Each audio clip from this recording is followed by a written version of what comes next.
Hello everyone and welcome to my channel.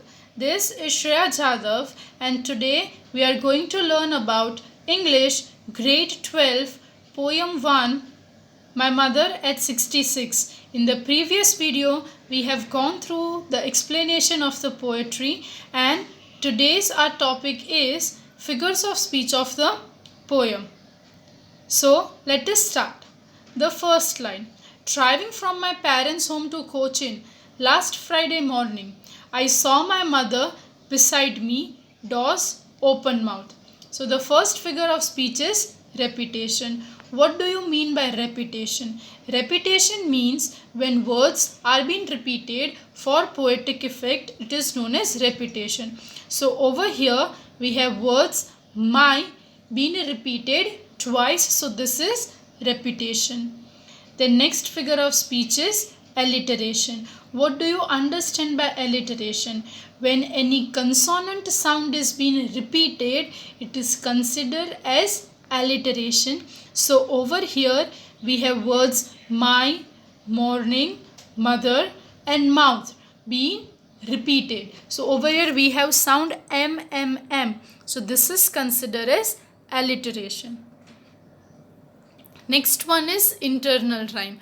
When words are rhymed, it is considered as internal rhyme and it is always used in the same line or sentence. So over here we have two words, driving and morning. So at the end we have letters like ing, which means it is internal rhyme. The next one is synecdoche. What do you understand by synecdoche? A part stands for a whole and a whole stands for a part is considered as a synecdoche. Or in an easier format you can remember like this also. When any human body part is being mentioned in the poem lines, they are considered as a synecdoche. Over here we have human body part mouth. So it is considered as synecdoche. Now the second figure of speech. Her face ashen like that of corpse.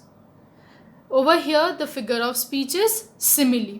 What do you understand by simile? Simile is direct comparison made between two things or object. So over here there is a comparison made between poet's mother and corpse. Okay, so this is considered as a simile. And you can also remember in this format that word like and as, when they are used in poetic lines, they are considered as simile.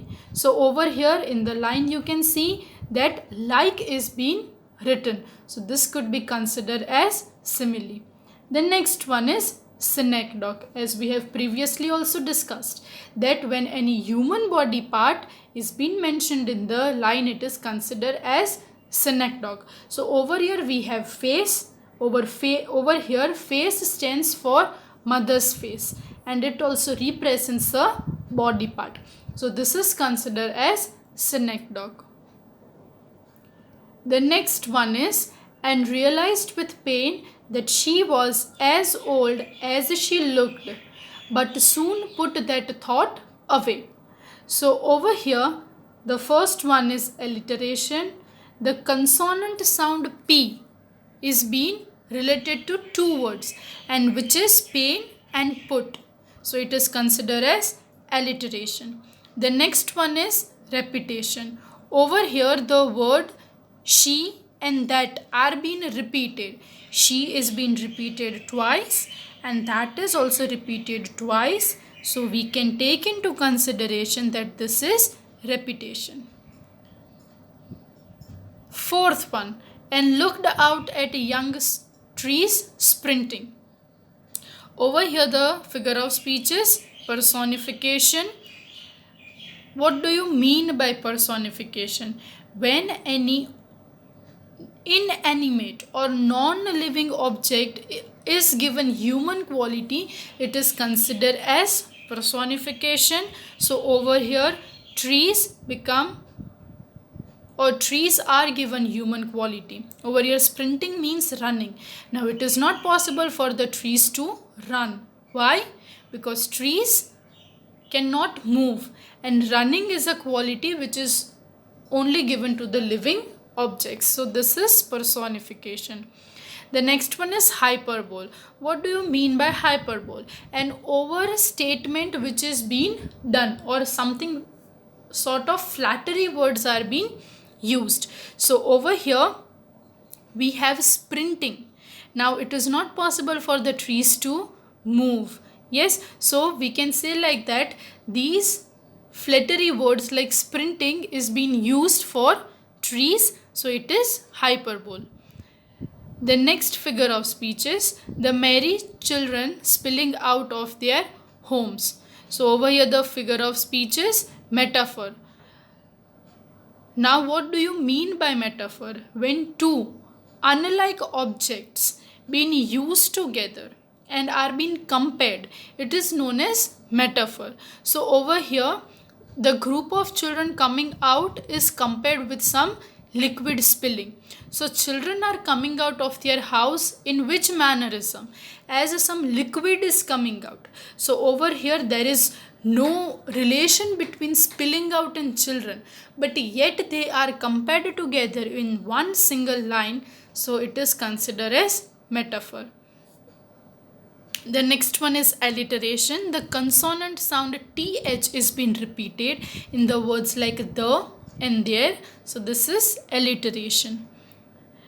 The sixth line is I looked again at her, wan, pale as a late winter's moon.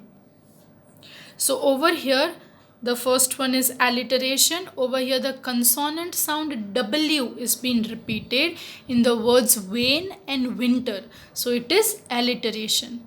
The next one is tautology. What do you understand by tautology? Tautology means unnecessary use of words which are used together and their meanings are similar. It is known as tautology. Or we can take into consideration like this, that where similar words or synonyms are being used, it is tautology. Over here we have words wan and pale, which means same, okay, but still they are being used together in one line to have poetic effect, so that is tautology. The next one is simile. There is a direct comparison made between the poet's mother and winter's moon.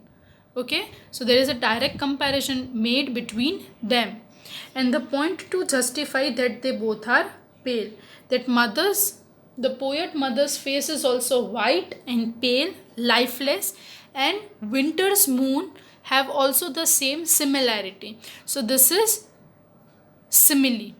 And over here we can see that at the top you can see that we have as being used. So again I am repeating, when word like and as is being used, we can take into consideration it is a simile. The next one is and felt that old familiar ache, my childhood's fear.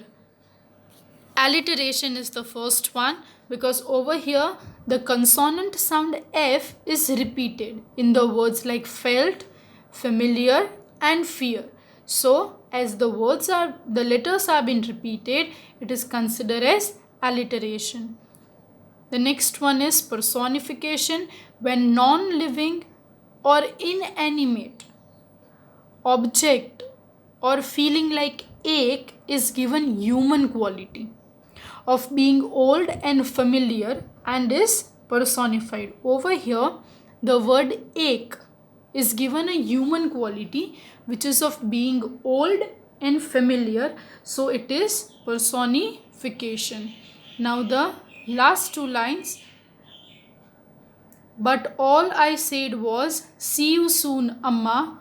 All I did was smile and smile and smile. The first figure of speech is alliteration. Over here the consonant sound s is being repeated in the words like said, see and soon. So this is alliteration. Repetition. Over here the word smile is being repeated thrice for the poetic effect, and is been repeated twice for the poetic effect. So this is repetition. Thank you for watching. Have a nice day. And if you are having any queries or doubts, please do comment in the comment section. Thank you.